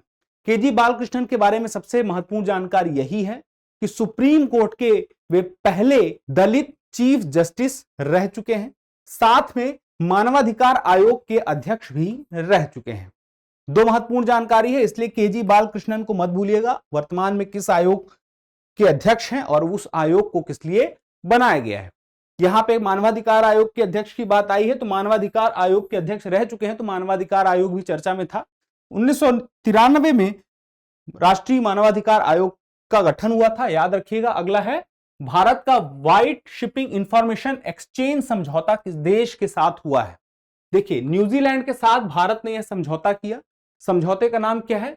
White shipping information exchange समझौता। इसका मतलब यह हुआ जो भारतीय नौसेना है और जो न्यूजीलैंड की नौसेना है, ये एक दूसरे से सूचनाएं साझा करेंगे। किस मामले में? जो व्यापारिक जहाज हैं भारत के और न्यूजीलैंड के, वो एक जगह से दूसरी जगह जब आएंगे जाएंगे तो उनकी निगरानी और निगरानी के साथ साथ उनकी सूचना एक दूसरे को देने का कार्य करेंगी। ठीक है, तो यह आपके लिए जरूरी है। किसके साथ हुआ है? यह न्यूजीलैंड के साथ। इसके पहले भारत अमेरिका के साथ यह समझौता कर चुका है। अगला है द्विवार्षिक डेफ एक्सपो का 12वां संस्करण कहां आयोजित किया गया? देखिए, गुजरात में यह आयोजित किया गया था। डेफ एक्सपो का मतलब क्या है? Defence expo.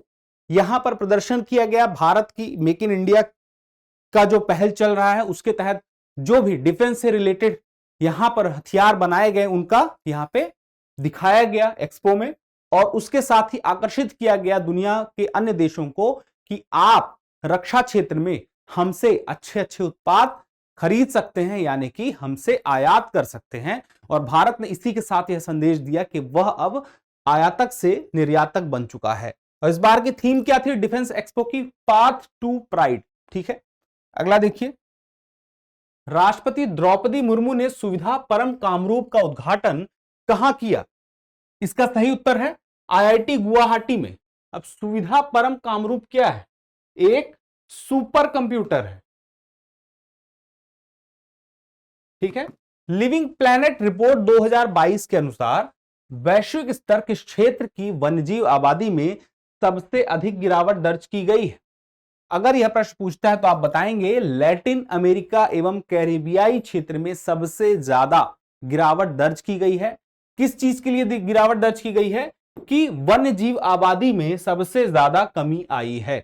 और किस रिपोर्ट के आधार पर पता चला? तो आप बताएंगे कि लिविंग प्लैनेट रिपोर्ट 2022 ने हमें यह बताया कि लैटिन अमेरिकी एवं कैरिबियाई क्षेत्र में वन्य जीव आबादी कम हुई है। यह रिपोर्ट जारी कौन करता है? तो world wide fund for nature यानी कि WWF के द्वारा यह जारी होता है।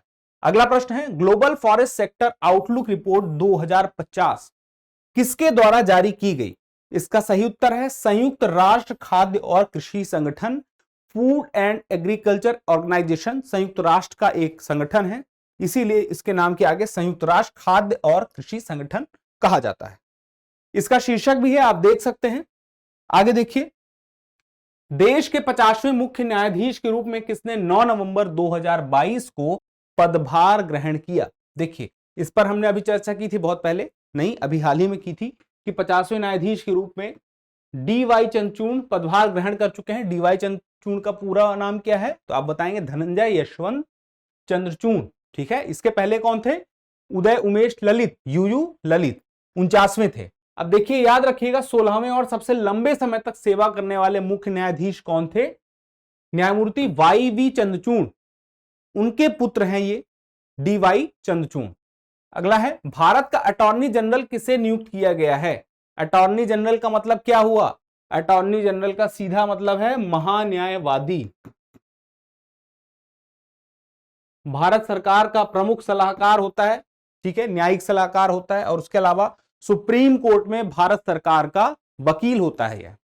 यह संविधान के अनुच्छेद 76 में इस पद का वर्णन किया गया है और राष्ट्रपति के द्वारा यह राष्ट्रपति के प्रसाद पर्यंत अपने पद पर बना रहता है। इसके पहले 15वें नंबर पे कौन थे? तो के वेणुगोपाल 15वें नंबर पे। अगला प्रश्न देखिए, नए चीफ ऑफ डिफेंस स्टाफ यानी कि सीडीएस, पहले आपको याद होंगे विपिन रावत, अभी दूसरे बन चुके हैं, वही दूसरे यानी कि नए चीफ ऑफ डिफेंस स्टाफ के रूप में किसे नियुक्त किया गया है? तो आप बताएंगे लेफ्टिनेंट जनरल अनिल चौहान सेवानिवृत्त हो चुके हैं। एक बात याद रखिएगा, जो सीडीएस का पद है चीफ ऑफ डिफेंस स्टाफ का, वह उसे ही मिलता है जो सेवानिवृत्त होता है। जैसे कि लेफ्टिनेंट जनरल अनिल चौहान सेवानिवृत्त थे और हाल ही में कुछ कानून और नियम में संशोधन हुआ जिसके साथ ही यह तय किया गया कि सीडीएस यानी कि चीफ ऑफ डिफेंस स्टाफ वही बनेगा जो लेफ्टिनेंट जनरल या जनरल रैंक से रिटायर सैन्य अधिकारी होगा। ठीक है, तो याद रखिएगा सीडीएस कौन बन सकता है और वर्तमान में कौन है और पहले कौन थे आपको पता ही है। ठीक है, अगला देखिए, हाल ही में अंतरराष्ट्रीय आपराधिक पुलिस संगठन इंटरपोल की 90वीं महासभा कहां आयोजित की गई? यह महासभा हर साल आयोजित की जाती है दुनिया में कहीं ना कहीं, और इस बार यह नई दिल्ली यानी कि भारत में आयोजित की गई। और उसके साथ ही अब आपको जानना जरूरी है कि इंटरपोल का फुल फॉर्म क्या होता है। तो आप बताएंगे इंटरपोल का फुल फॉर्म है international criminal police organisation, Hindi में भी याद रखिएगा अंतरराष्ट्रीय आपराधिक पुलिस संस्था। ठीक है, अब यहां पे 2-3 बातें याद रख लीजिए कि सदस्य देश कितने हैं? 195। गठन कब हुआ इसका? इंटरपोल का 1923 में गठन हुआ। आखिर इंटरपोल का मुख्यालय कहां है? तो लियोन है एक जगह फ्रांस में, वहां पे फ्रांस के लियोन में। उद्देश्य क्या है कि देखिए दुनिया भर में जितने भी आपराधिक पुलिस बल हैं उनके बीच में व्यापक पारस्परिक सहयोग बनाया जा सके, जिससे दुनिया भर के प्रमुख अपराधी हैं उन्हें पकड़ना आसान हो जाए एक देश से दूसरे देश में। अब इसमें देखिए महत्वपूर्ण बात क्या है, इसमें महत्वपूर्ण बात यह है कि यह इंटरपोल जो कार्य करता है, भारत में अगर इंटरपोल से वालों को किसी से कांटेक्ट करना होगा तो किस संस्था से कांटेक्ट करेंगे? तो वह होगी CBI, central bureau of investigation. ठीक है, central bureau of investigation he link है भारत में इंटरपोल के लिए। ठीक है, याद रखिएगा। आगे देखिए, अंतरराष्ट्रीय सौर गठबंधन इंटरनेशनल सोलर अलायंस आईएसए का 5वां सम्मेलन कहां आयोजित किया गया? नई दिल्ली में आयोजित किया गया। और इसमें 2-3 बातें याद रखिए, इसका मुख्यालय भी कहां है? भारत में ही है, गुरुग्राम में। 2015 में इसका गठन हुआ, किसके सहयोग से? भारत और फ्रांस द्वारा सह स्थापित था। 109 देशों ने इसके फ्रेमवर्क पर हस्ताक्षर किए थे, तो उसके सदस्य कितने हो गए आपके? 109। और 2023 में सौर ऊर्जा में 1 लाख करोड़ डॉलर का निवेश करने की बात इस महासभा में की गई। ठीक है, आगे देखिए, भारत का पहला 24/7 यानी कि हफ्ते के 7 दिन और हर दिन के 24 घंटे सौर ऊर्जा संचालित गांव कौन बना?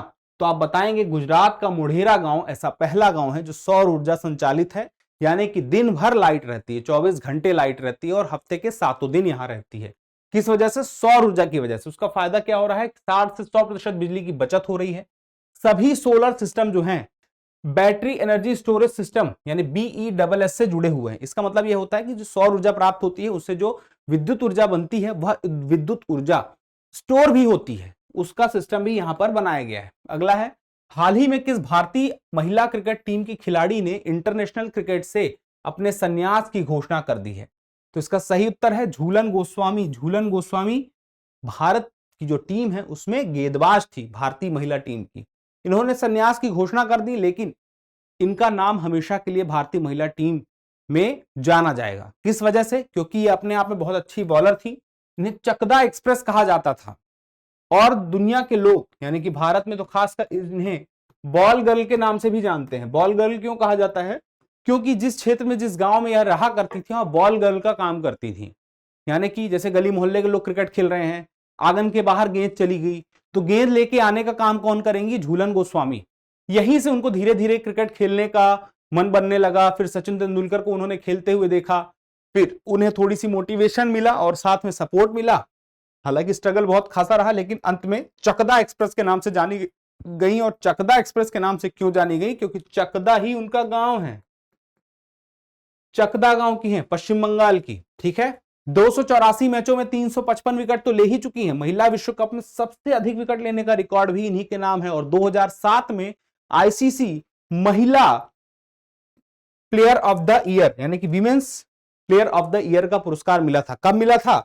2007 में। ठीक है, आगे देखिए, केंद्रीय मंत्रिमंडल ने किस क्षेत्र के लिए पीएम डिवाइन योजना को मंजूरी दी है? सही उत्तर है पूर्वोत्तर क्षेत्र के विकास के लिए। पूरा नाम क्या है? पूर्वोत्तर क्षेत्र के लिए प्रधानमंत्री की विकास पहल। और कब से कब तक यह चलेगी? वर्ष 2022-23 से 25-26 तक के लिए यह चलेगी। अगला प्रश्न है, T20 क्रिकेट के 400 मैच खेलने वाला कौन सा पहला भारतीय खिलाड़ी बना है? इसका सही उत्तर है रोहित शर्मा पहला भारतीय खिलाड़ी बना है। ठीक है, अब यह जो है भारत का तो पहला है, लेकिन दुनिया में यह 9वें नंबर पर है। अगर आपको पता है कि पहला खिलाड़ी कौन है तो अपना उत्तर जरूर दीजिएगा, नहीं पता है तो परेशान मत होइए। इसका उत्तर दूंगा जो मैंने आपसे पहले पूछा था, अगले वीडियो में इसका उत्तर आपको जरूर मिलेगा। भारत ने किस देश की टीम को हराकर रिकॉर्ड 7वीं बार महिला एशिया कप खिताब जीता है? और इसका सही उत्तर है श्रीलंका। बांग्लादेश में आयोजित हुआ था यह कप, जिसमें रिकॉर्ड 7वीं बार भारत ने जीता है, याद रखिएगा। ठीक है, एशिया कप की बात हो रही, क्रिकेट की। आयुष्मान उत्कृष्टता पुरस्कार 2022 में शीर्ष प्रदर्शन करने वाला राज्य केंद्र शासित प्रदेश में कौन सा है? वो तो आंध्र प्रदेश है। इसी में महत्वपूर्ण बात यह है कि प्रधानमंत्री की जो आयुष्मान भारत प्रधानमंत्री जन आरोग्य योजना है के कार्यान्वयन में शीर्ष प्रदर्शन करने वाले राज्य को यह पुरस्कार दिया जाता है। और पुरस्कार का नाम याद रखिएगा, आयुष्मान उत्कृष्टता पुरस्कार 2022। और किस वजह से दिया जाता है?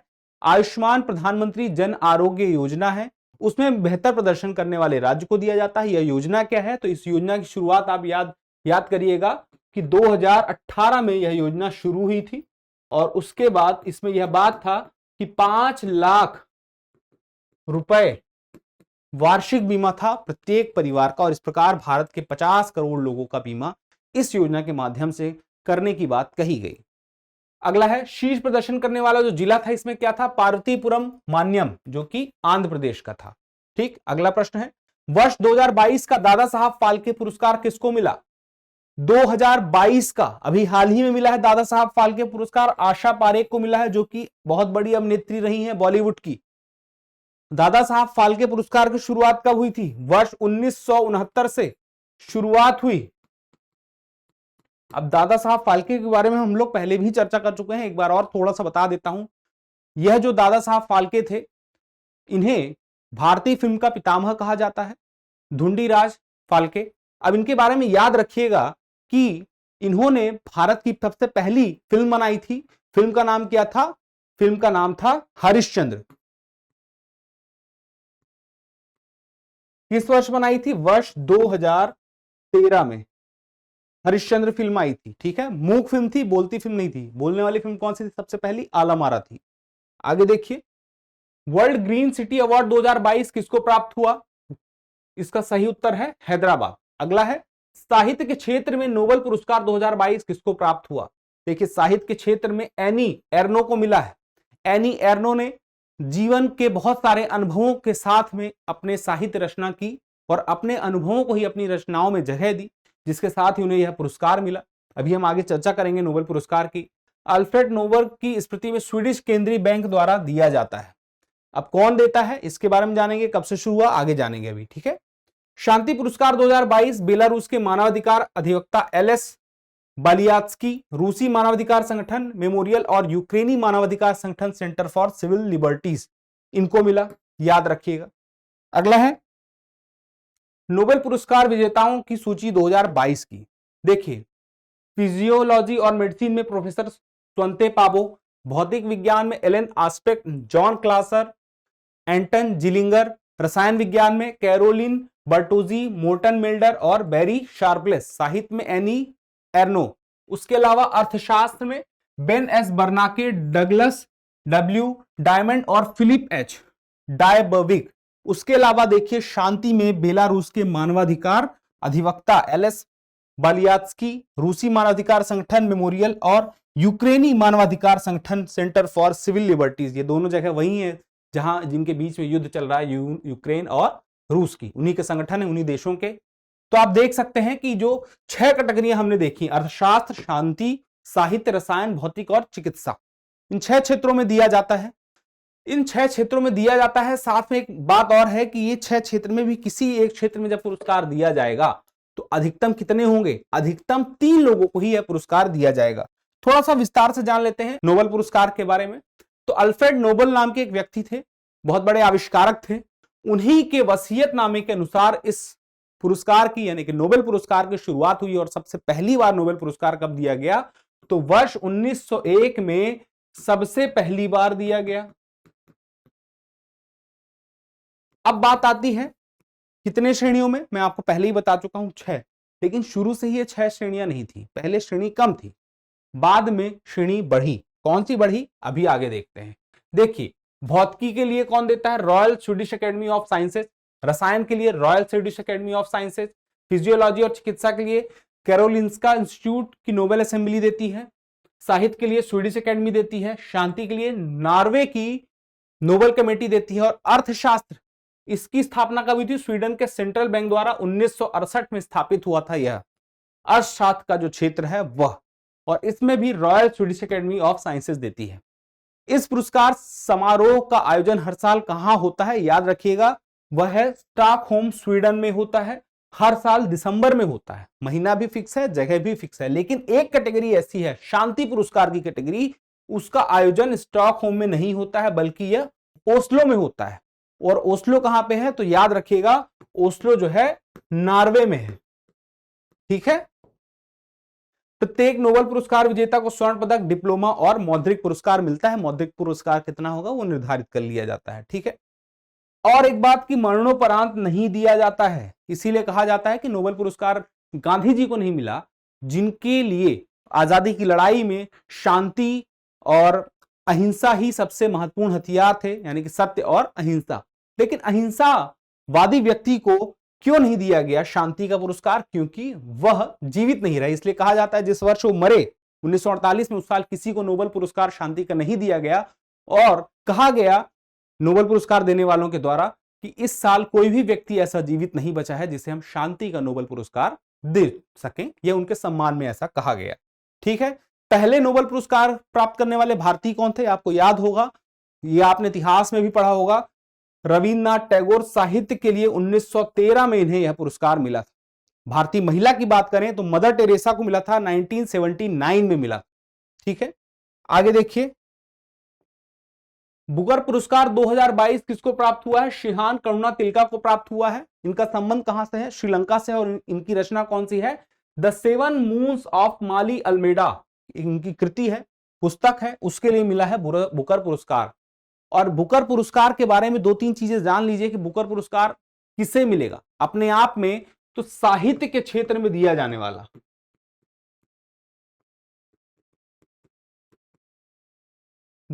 वाला विश्व प्रसिद्ध पुरस्कार, विश्व के सबसे बड़े पुरस्कारों में से एक है। और यह तभी मिलता है जबकि कोई कृति आंग्ल भाषा में यानी कि इंग्लिश में लिखी गई हो और साथ में कहां प्रकाशित हुई हो? यूके और आयरलैंड में पब्लिश हुई हो। दुनिया में कहीं भी प्रकाशित हुई हो अलग बात है, लेकिन यहां भी प्रकाशित हुई हो और इंग्लिश भाषा में वह प्रकाशित हुई हो, लिखी गई हो। ठीक है। तो आंग्ल भाषा में लिखी गई। अगला है भारतीय पुरातत्व सर्वेक्षण यानी कि ASI ने मध्य प्रदेश में कहां पर बौद्ध गुफाओं और स्तूपों की खोज की है? तो आप बताएंगे बांधवगढ़ टाइगर रिजर्व में, बांधवगढ़ राष्ट्रीय उद्यान है, वहीं पर ASI मतलब भारतीय पुरातत्व सर्वेक्षण ने बौद्ध धर्म से जुड़ी हुई गुफाओं और स्तूपों की खोज की है। अब यह बांधव टाइगर रिजर्व कहां है? तो आप बता दीजिएगा भाई मध्य प्रदेश में है। और मध्य प्रदेश में भी जिला कौन सा आपसे पूछ ले तो आप बता दीजिएगा उमरिया में है। और बौद्ध धर्म से जुड़ी हुई गुफाएं और स्तूप यहां जो राष्ट्रीय उद्यान है उसके अंदर ही मिले हैं। अगली बात इसमें एक और महत्वपूर्ण है कि महायान संप्रदाय से संबंधित यहां पे 26 बौद्ध गुफाएं मिली है। साथ ही यह कब की है? तो आपको पता होगा 2री से 5वीं शताब्दी की है। यह बात आप याद रखिएगा। अगला है CBI द्वारा शुरू किया गया ऑपरेशन मेघ चक्र किससे संबंधित है? देखिए, इंटरपोल की सहायता से यह शुरू किया गया था। CBI ने शुरू किया था ऑपरेशन मेघ चक्र और इसका संबंध है ऑनलाइन बाल यौन शोषण सामग्री का प्रसार रोकने के लिए भारत में। ठीक है। अगला है 13वां फिक्की वैश्विक कौशल शिखर सम्मेलन 2022 कहां आयोजित किया गया? और इसका सही उत्तर है नई दिल्ली में आयोजित किया गया। इसकी थीम क्या है? Education to employability making it happen, ठीक है। अब यहां पे शिक्षा से रोजगार तक की बात कही गई है। यहां पे देखिए फिक्की के बारे में थोड़ा सा जान लीजिए कि इसका पूरा नाम क्या है, federation of Indian chambers of commerce and industry. इसी को शॉर्ट में क्या बोलते हैं, FICCI, फिक्की। और इसकी स्थापना कब हुई थी, 1927 में इसकी स्थापना हुई। और मुख्य बात यह है कि भारत का सबसे बड़ा और सबसे पुराना शीर्ष व्यावसायिक संगठन है। और अंतिम और सबसे महत्वपूर्ण बात कि उद्योग संबंधी विचारों और चिंताओं को व्यक्त करने के लिए यह सम्मेलन आयोजित कराया जाता है। उसके अलावा यह कार्य भी इसी दिशा में करता है। तो आज हमने जितनी बातें की वह कुल मिला के सितंबर और अक्टूबर महीने का करंट अफेयर कवर कर रहा था। इस प्रकार हमने पहले और दूसरे वीडियो को मिला करके सितंबर, अक्टूबर, नवंबर, दिसंबर 4 महीने का करंट अफेयर कवर कर लिया है। इसके अलावा अभी 8 महीने का करंट अफेयर हम और कवर करेंगे आने वाले 4 वीडियो में, और 1 साल का करंट अफेयर पूरा हम कवर करेंगे। इसके पहले का करंट अफेयर हालांकि आपके पास होगा, टारगेट बीपीएससी का जो 67वां बीपीएससी का टारगेट सीरीज था वहां पे मौजूद है, लेकिन हम दोबारा से उसे एक बार देखेंगे, कवर करेंगे, उसे अपडेट करते हुए आपके सामने लाएंगे। कोई चीज अगर रह गई होगी तो उसे और बेहतर करके आपके सामने लेकर आएंगे। तो अब बात आती है कि 1 साल का करंट अफेयर आपको कवर तो करना ही है, और ना सिर्फ एक बार आपको यह वीडियो देखना है, कई बार देखना है, रिवीजन करना है, क्योंकि ये समय क्या है, रिवीजन का समय है। परीक्षा जितनी नजदीक आ रही है आपको उतना ही रिवीजन करना है। आप जितना रिवीजन करेंगे आपकी परीक्षा में आपका पेपर बहुत ही अच्छा जाएगा। लेकिन आपको एक बात याद रखनी है, बहुत लोग कहते हैं कि गति कम है या ज्यादा है, तो आप कई बार गति का ध्यान रखते हुए भी वीडियो देख सकते हैं, यानी कि गति बढ़ाकर देख सकते हैं। इसके अलावा आपको याद रखना है कुछ स्पेशल वीडियो भी आएंगे, जैसे मैथ्स स्पेशल वीडियो भी आ गया है, उसके अलावा मैथ स्पेशल वीडियो भी आ गया है, उसके अलावा कुछ स्पेशल वीडियो आएंगे जैसे कि आर्थिक सर्वेक्षण और बजट से जुड़ा हुआ वीडियो आएगा। तो इन सारे वीडियो को देखने के लिए आप जुड़े रहें हमसे। जल्द ही मिलते हैं अगले वीडियो में, तब तक के लिए स्वस्थ रहें, मस्त रहें और पढ़ते रहें। धन्यवाद।